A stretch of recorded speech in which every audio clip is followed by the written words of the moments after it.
right, so I'm going to show you how to make the tofu ricotta that you can put, well, you can put it in, you guys had the lasagna, so you can put it in lasagna, you can use it for like tons of different kind of stuff, but first I want to show you what to do with the tofu.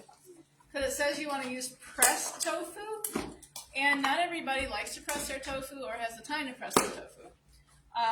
Basically, pressing your tofu just gets the extra liquid out of it, but I just wanted to show you the quick way that I press my tofu.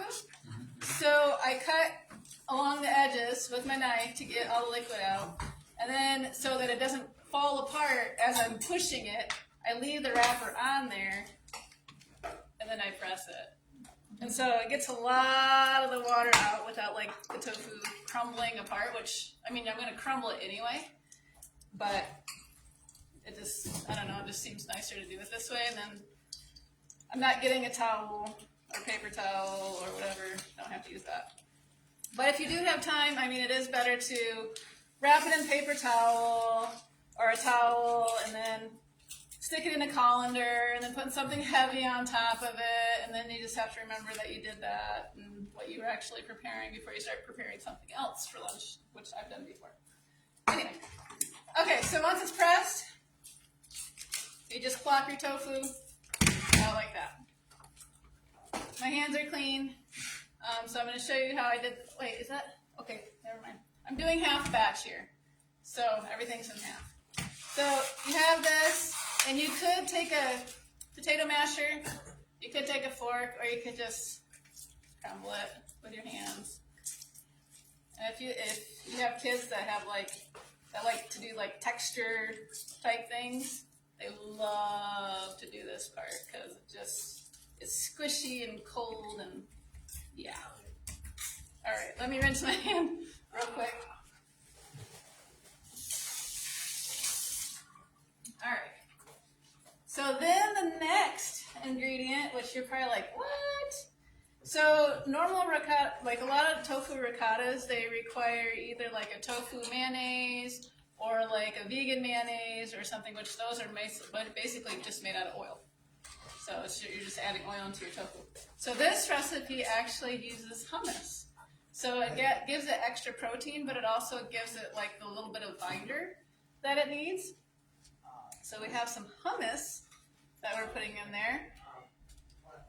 And the one that tastes the best is the roasted garlic hummus when you're doing this. Then we have our seasonings. So we have some nutritional yeast flakes. That gives it some extra B12. And if you're not an exact measure person, then you're going to be just fine watching me do this. If you are an exact measure person, I'm sorry. I'm going to drive you bonkers. I need salt. I always forget to bring my salt. Because you're salty. That's not coming out of there. All right, let me find some salt. We don't need any comments from the peanut gallery going on. Right here. Oh, here we go. All right. Got some salt. All right, little bit of salt. Then we have some onion powder and garlic powder. So this, we actually make this quite a bit in our house. Just because there's so many different uses for it. So sometimes, oh, and garlic powder. Sometimes we'll put it on like some flatbread or a pita, and then we'll put like roasted vegetables over the top of it and eat it like it's a pizza type thing, which is really, really good. We got some basil here. Now you can use fresh basil or you can use dried basil. Fresh basil you're going to do about a 1/4 cup. For dried, you're only going to do about a tablespoon, so it's a drastically smaller amount. But you can also use this in like casseroles if you want to. Pretty much anything that requires a ricotta type cheese, you can use this in place of it. And using the hummus instead of like a mayo or even a vegan mayo drastically reduces the calories.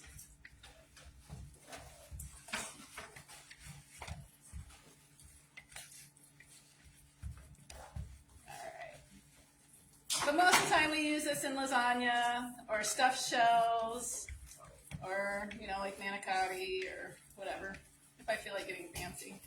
Sometimes what we'll do is we'll take this and we'll add olives, chopped olives to it, or some other type of chopped vegetables, and we'll use it as a sandwich spread too. So, I mean, it's tofu.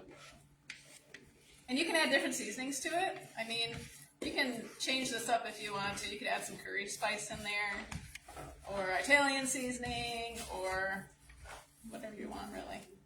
Or you can leave all the seasonings out and eat it with more sweet type things. All right. So this, it'll stay in your fridge for about a week or so, and you can freeze this too. So this I'm actually going to freeze because I have lots of lasagna at my house because my 2 older boys are gone and my 2 younger boys are gone, and so we didn't need as much food as I have made, and so I'm eating lasagna all week. So yes, I'm eating lasagna all week, which is great because then I don't have to cook. So yeah, I'm going to probably put this in a Ziploc bag and I'm going to freeze it, and then when it's time for me to use it again, I'll probably put it in warm water just to thaw it, and then I'll open up just a little tiny part of the Ziploc and let some of the moisture drain out of it. Because when you freeze tofu, it kind of changes its consistency, and you will get a little bit of moisture coming out of there. So, all right, super simple, super easy recipe. Any questions? Had a big grin in the back. That person just needs to not talk. Nothing but trouble. All right, so I'll post that up on the Supper Club page, and if you get confused, you can always watch the video again, but I think you guys will do just fine. Yeah. So I've always wondered how they do the ricotta for the vegetarian. Oh, there you go. Now you know how they do the ricotta. So I'm like really happy that